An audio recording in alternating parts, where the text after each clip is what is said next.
Hi everyone, I want to talk a little bit about the new versions of Impale that you can play with the set reworks for Demon Hunter in Season 25. So as you might have seen, its Shadow set got a AoE component on the 6-piece set where it deals 25,000% weapon damage to subsequent enemies and 75,000 to the first. So nothing has changed besides this extra 25k to other enemies. And this makes it so that, especially in large density, you can get a lot more damage out now. So I expect this to buff the build by something like around 6 to 8 tiers. So you can go roughly to triple the monster HP because of the amount of targets that you can hit now. But you also have the downside that yellow targets will die much more slowly, elites will die much more slowly, and also the Rift Guardian will die much more slowly. So you have to get the Bane of Stricken in there, but it also enables some other variations that are quite interesting. So I've been messing around with this, and you can actually play a ranged version of Shadows now that is not anything like those facetank, stand still with endless walk and try to hit a yellow only. And that is actually pretty cool. I had a lot of fun with that. So I've been trying this out, and it seems like it is pretty close in power. I can't really say exactly which one is even better. So I've been messing a little bit around with this. We had a focus and restraint and the Squirt's necklace, and I was trying to stay at range, throw knives, and I gotta say this felt so much more fun than the original Shadows where you have in this walk and you don't do anything and just try to hit a yellow at all costs.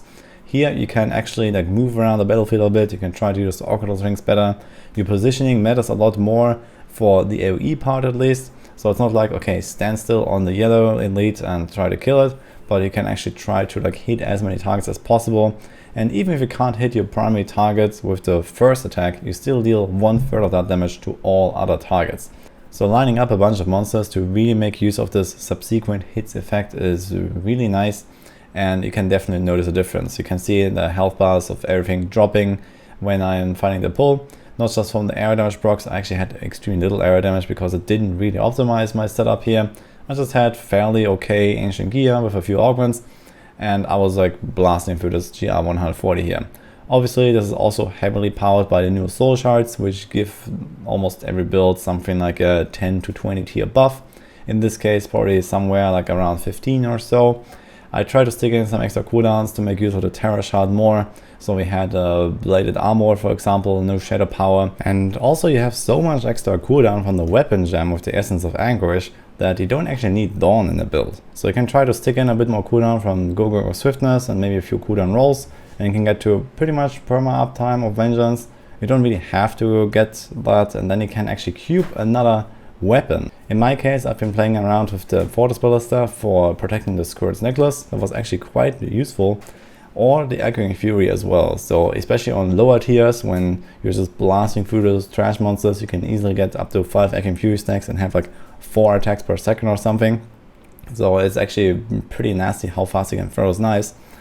But I think overall Fortress Ballista will probably win towards the higher end, simply because you can more and more easily protect your Squirt's necklace, keep up this 100% damage buff, and then you just throw knives and it's gonna destroy. For a non-seasonal version, you probably go with the Dawn again anyway, because you don't have the extra cooldown. But for Season 25, with all this extra cooldown on the Essence of Anguish gem, that was actually pretty neat.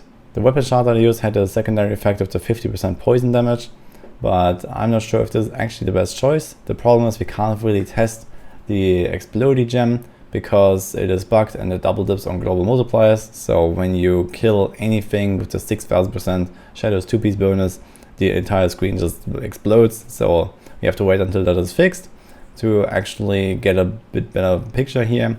But overall Shadows is looking fine, and a lot of people ask me how good it will be.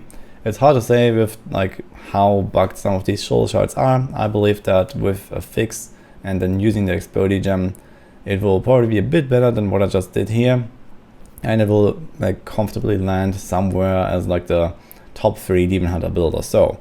So definitely got a nice boost from this rework, and it definitely adds some more variety to the playstyles that it can do with Shadow, which I believe really makes it much more fun and is amazing for a Demon Hunter class. But the new Marauder set will undoubtedly win on the Demon Hunter, followed by God, and then probably it's gonna be Impale as the next one in line if you want to rank on the overall Demon Hunter Lord.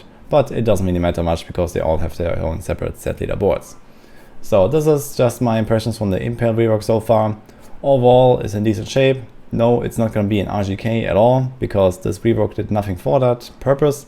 It gave the set some AoE, so obviously it's not going to increase its viability in any way. And I believe it could also be buffed some more with some extra Fan of Knives modifiers or Chakram, which is something that originally came with the reworked Shadow set way back in Season 5 or something, but it has never really had a purpose with this set.